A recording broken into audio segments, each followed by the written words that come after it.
नमस्कार दोस्तों। साल 1977 राज्य उत्तर प्रदेश और यहाँ के ललितपुर डिस्ट्रिक्ट के मेहरोनी कोतवाली के अंदर आने वाले सिलावन गांव में जन्म हुआ विष्णु तिवारी नाम के एक व्यक्ति का। इस बेचारे को खुद इस बात का अंदाजा नहीं होगा कि आगे चलकर इसके साथ क्या होने वाला है।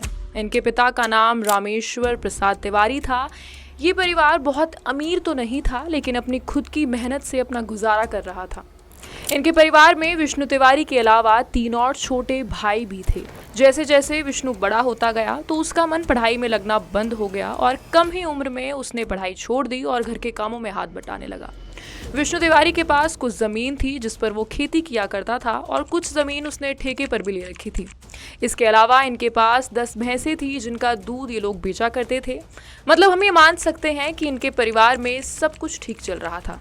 लेकिन इसके बाद विष्णु तिवारी पर एक पिछड़ी जाति की महिला का बलात्कार करने का आरोप लगाया जाता है और उन्हें उम्र कैद की सजा हो जाती है, जिसके बाद इनका पूरा परिवार बर्बाद हो जाता है। असल में हुआ ये कि साल 2000 में सितंबर में गांव की एक महिला पास के हरौनी पुलिस स्टेशन जाकर एफआईआर कराती है कि विष्णु तिवारी ने उसके साथ बहुत ज्यादा मारपीट की है, जाति सूचक गालियां दी हैं और उसके साथ बलात्कार भी किया है। साथ ही ये धमकी भी दी है कि अगर किसी को इस बारे में बताया तो मैं तुम्हारी जान ले लूंगा। इतने गंभीर आरोपों की वजह से विष्णु के खिलाफ मामला दर्ज कर लिया जाता है और SC/ST एक्ट भी लगा दिया जाता है। फिर 23 साल की उम्र में उसकी गिरफ्तारी होती है। स्थानीय अदालत में पेशी के बाद विष्णु को ललितपुर डिस्ट्रिक्ट जेल में भेज दिया जाता है। फिर कुछ महीनों बाद चार्जशीट फाइल होती है और विष्णु तिवारी को मुख्य आरोपी बनाया जाता है। इसके बाद फाइनली 2003 में फरवरी में ट्रायल कोर्ट विष्णु के खिलाफ बलात्कार के आरोपों को सही पाते हुए उसे दोषी करार दे देती है और 10 साल की सजा सुनाती है। साथ ही SC/ST एक्ट में दोषी पाते हुए उसे उम्र कैद की सजा सुनाई जाती है। सजा मिलते ही विष्णु तिवारी को आगरा सेंट्रल जेल में भेज दिया जाता है। उनके परिवार के ऊपर एक बहुत बड़ा धब्बा लग जाता है और काम धंधा लगभग उनका बंद हो जाता है। विष्णु के परिवार के पास अभी हाई कोर्ट जाने का ऑप्शन होता है, लेकिन पैसे ना होने की वजह से वे ऐसा नहीं कर पाते। इसके चलते अगले 2 साल तक विष्णु जेल में सजा काटता है। लेकिन 2015 में जब विष्णु के परिवार वाले कुछ पैसों का इंतजाम कर लेते हैं, तब इस फैसले के खिलाफ इलाहाबाद हाई कोर्ट में अपील की जाती है। धीरे धीरे 10 साल से ज्यादा गुजर जाते हैं, लेकिन फिर भी विष्णु के केस की सुनवाई का नंबर ही नहीं आता। जेल में विष्णु को अपने परिवार से भी बहुत ही मुश्किल से मिलने दिया जाता है। ना बेल मिलती है और ना ही कोई पेरोल। जेल में सजा काटते काटते 14 सालों के बाद विष्णु के पिता को लकवा मार जाता है और उनकी मौत हो जाती है। इस बात का अंदाजा विष्णु को तब होता है जब उनके पिता महीनों तक उनसे मिलने नहीं आते। फिर एक दिन जेल में भेजा गया एक पत्र सब कुछ साफ कर देता है। विष्णु पेरोल की मांग करता है, लेकिन नहीं दी जाती। इसके बाद 2018 में विष्णु के छोटे भाई महादेव को विष्णु से मिलने की इजाजत दी जाती है। वो बताता है कि पापा के मरने के लगभग 1 साल बाद माँ भी चल बसती है, जिसके बाद हार्ट अटैक से विष्णु के 2 और भाइयों की मौत भी हो जाती है। फिर विष्णु ये सोचकर खुद को कोसता रहता है कि उसने ऐसा क्या गुनाह कर दिया जो उसका और उसके परिवार की पूरी जिंदगी बर्बाद हो गई। अब साल 2019 आ चुका था। विष्णु तिवारी को जेल की सजा काटते हुए 19 साल हो गए थे, लेकिन अब तक भी हाई कोर्ट में उसकी अपील पर कोई सुनवाई नहीं हुई थी। अब विष्णु की रिहा होने की सारी उम्मीदें खत्म हो चुकी थी, लेकिन आखिरकार भगवान ने विष्णु की सुनी और 2020 में चमत्कार हुआ। दरअसल हुआ ये कि जेल प्रशासन का एक अधिकारी विष्णु के बिहेवियर से बहुत खुश होता है और उसके केस की हिस्ट्री चेक करता है। तब उसे पता चलता है कि विष्णु पिछले 20 सालों से बलात्कार की सजा काट रहा है और अब तक ना तो उसे कोई बेल मिली है और ना ही उसे एक भी बार पेरोल पर बाहर जाने दिया गया है। साथ ही जब ये अधिकारी विष्णु की पुरानी फाइलें चेक करता है तो उसे उसमें बहुत सारी कमियां दिखाई देती हैं, जिसके बाद वो ये सारी जानकारी आगरा सेंट्रल जेल अथॉरिटी और स्टेट लीगल सर्विसेज अथॉरिटी को देता है। पूरे केस को जानने के बाद state legal services authority interfere करती है और फाइनली 2020 में इलाहाबाद हाई कोर्ट में पहली सुनवाई होती है।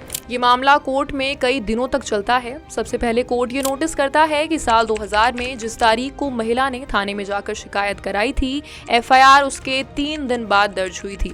दूसरी बात, FIR महिला के पति और ससुर ने दर्ज कराई थी, जबकि निचली अदालत में कुछ और कहा गया था। साथ ही महिला की मेडिकल रिपोर्ट से भी बलात्कार की पुष्टि नहीं हो पाई थी। तीसरी बात ये पता चलती है कि निचली अदालत में ना तो कोई सबूत था और ना ही कोई गवाह पेश किया गया था। केवल पुलिस की चार्जशीट और एफआईआर को आधार मानते हुए अदालत ने विष्णु को सजा सुना दी थी। इन सारे फैक्ट्स को जानने के बाद इलाहाबाद हाई कोर्ट में इस मामले की सुनवाई कर रहे डॉक्टर जस्टिस कौशल जयेंद्र ठाकेर और जस्टिस गौतम चौधरी ये पाते हैं कि विष्णु तिवारी पर लगाए गए सारे आरोप पूरी तरह से बेबुनियाद और फर्जी हैं। मतलब असल में विष्णु को उस अपराध की सजा मिली जो उसने किया ही नहीं था।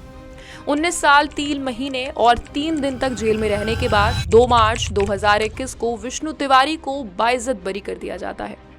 लेकिन ये कौन सा इंसाफ है जिसने विष्णु का पूरा जीवन छीन लिया। 23 साल का लड़का 43 का होने के बाद जेल से निकला और गुनाह क्या, कुछ भी नहीं।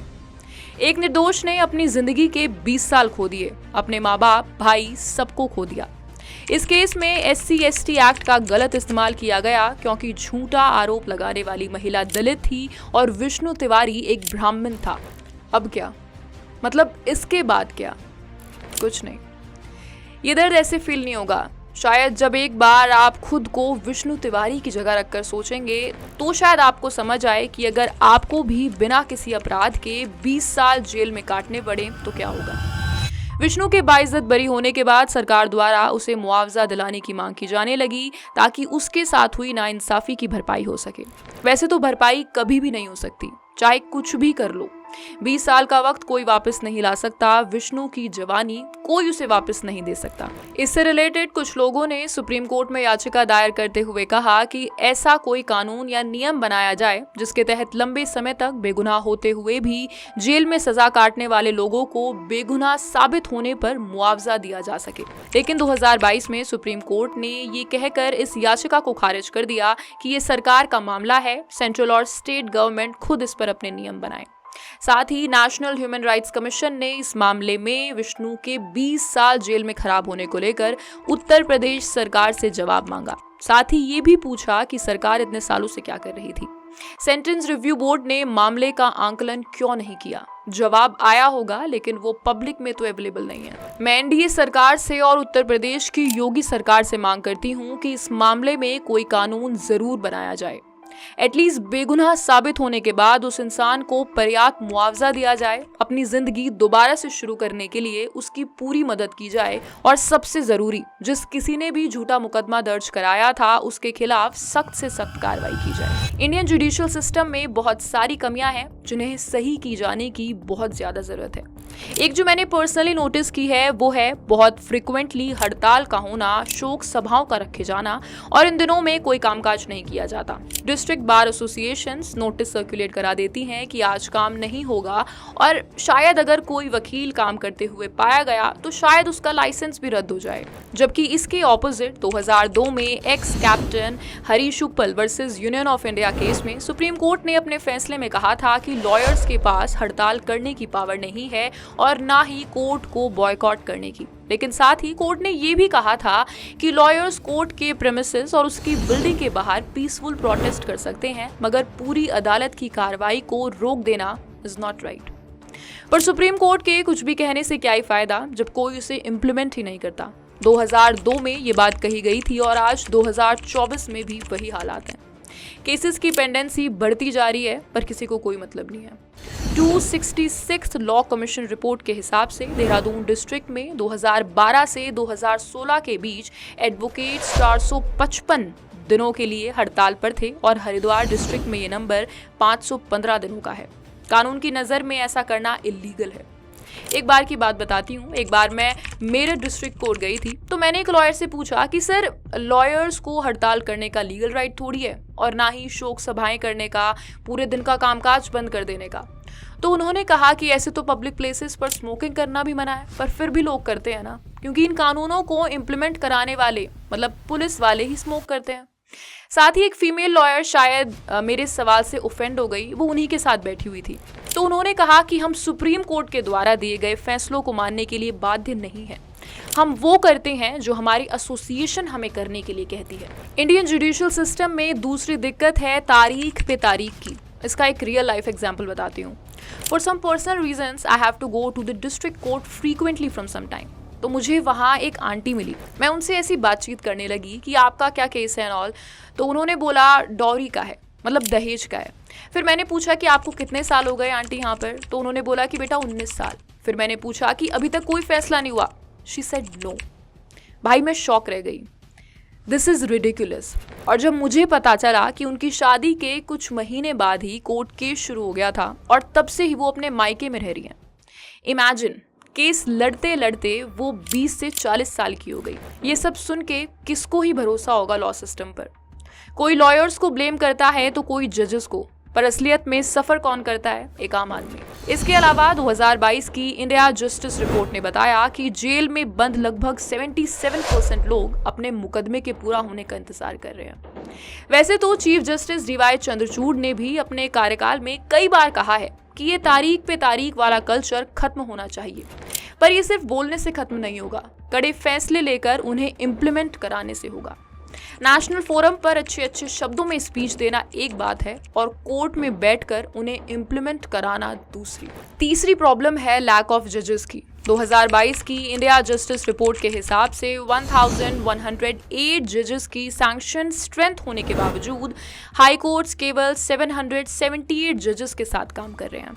साथ ही 2011 के सेंसस डेटा के हिसाब से 10 लाख लोगों के लिए केवल 21 जजेस अवेलेबल हैं, जबकि 1987 में लॉ कमीशन ने 10 लाख लोगों के लिए एटलीस्ट 50 जजेस होने का गोल सेट किया था।